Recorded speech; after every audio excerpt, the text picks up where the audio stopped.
Crap, I forgot to do the intro. Oh no! Oh. Oh, I hit my arm.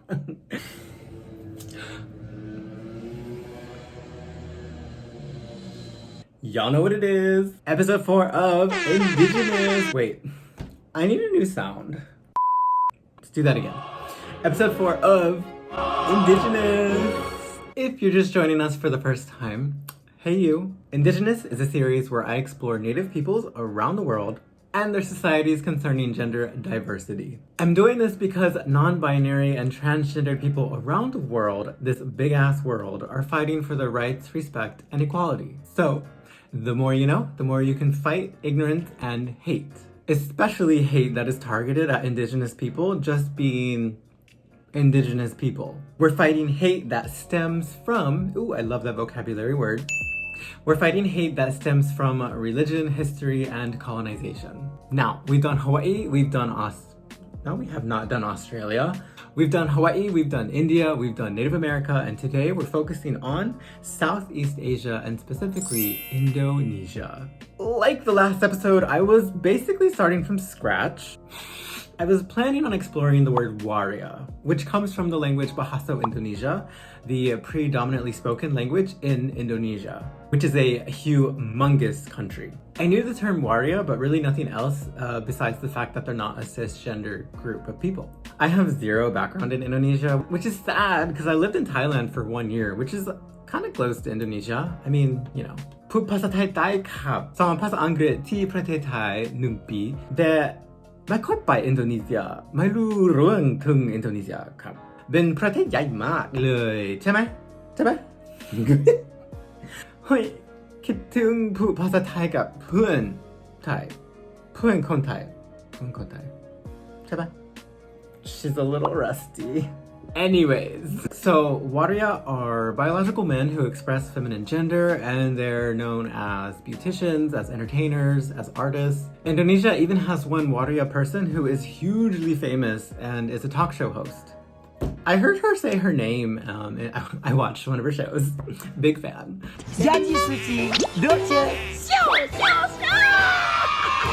Dortia Gamalama? Dortia?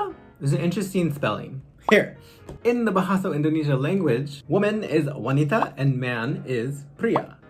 So, Waria is a blend of these. But I also read that this term, Waria, is relatively newer, or newish?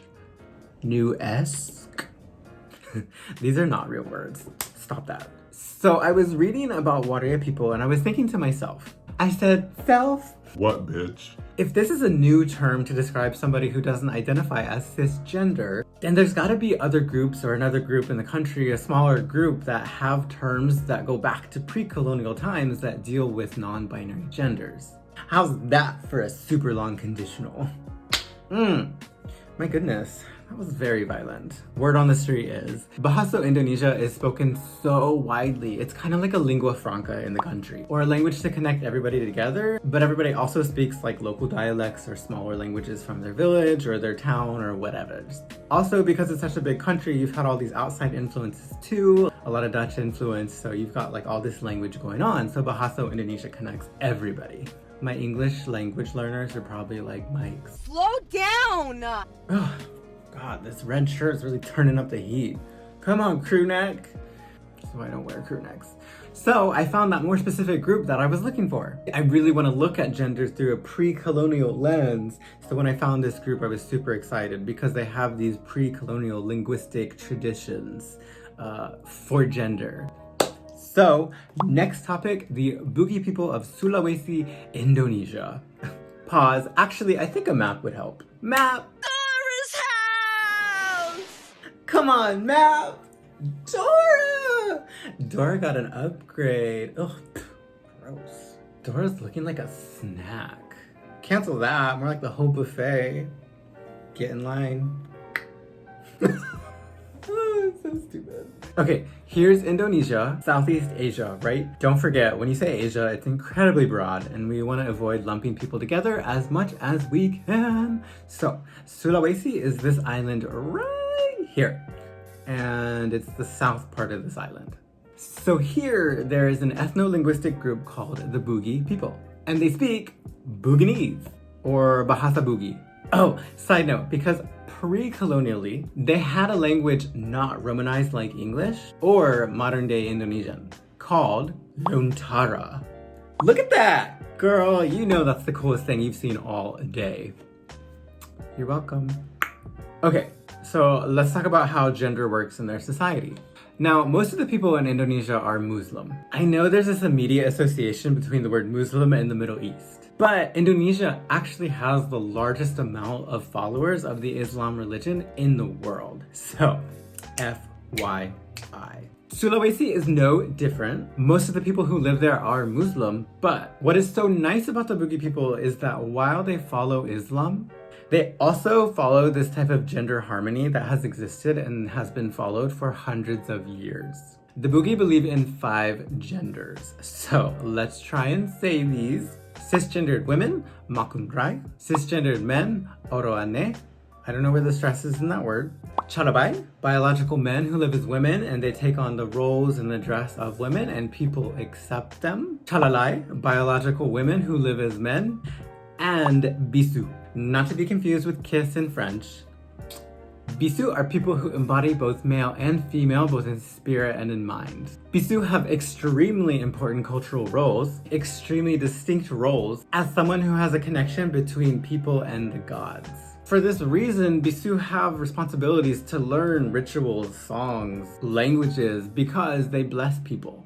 They're types of priests, so obviously people look to them for that type of spiritual knowledge and fulfillment. Fulfillment? I don't know if that's the right word. People look to them for that spirituality. There's this short National Geographic video on YouTube about the Bisu of Sulawesi, and I watched it. In the video, they talk to the Bugis people, and it seems like they're really accepting of all of these genders. One of the Bisu in the video, a high priest named Huang said this. I'm gonna read it. All 5 genders must coexist for there to be universal harmony. There are 5 genders and we don't need to separate people based on their gender because everything must live in harmony. If one of the genders is separate, then the world would become unbalanced. I mean, you know, that's the nicest thing you heard all day. That's beautiful. Now come on now. I want to be with them. Okay. Now that's it for this video. Brief, I know. But when it comes to being Bisu or Waria or non-binary or transgendered in Indonesia, I still don't think it's easy. This is not something that is surviving in today's climate in terms of gender acceptance or gender tolerance. And then also, in a lot of the articles I read, the information about the gender climate in Indonesia was a little bit confusing. It was a little bit conflicting. At some points in the articles, it would say that, you know, Indonesia is a fairly open place where other genders can feel accepted. But then in the same article, it's like, but it is becoming harder with religious groups and religious extremists. And specifically concerning the Bisu, a couple articles said it's becoming harder for people to want to take on or accept that role and responsibility because you do stand out as kind of defying modern and religious conceptualizations of gender. I mean, people who live their life so visibly, I mean, in some ways become targets. You know what I mean? Which is sad. So, as we leave this video, we can say, the Bugis people in southern Sulawesi in Indonesia are another group of people who are experiencing post-colonial pressures on their indigenous way of life, specifically how they view gender. And we don't like that. Ew, Jan. Ew, Michelle. Stop that.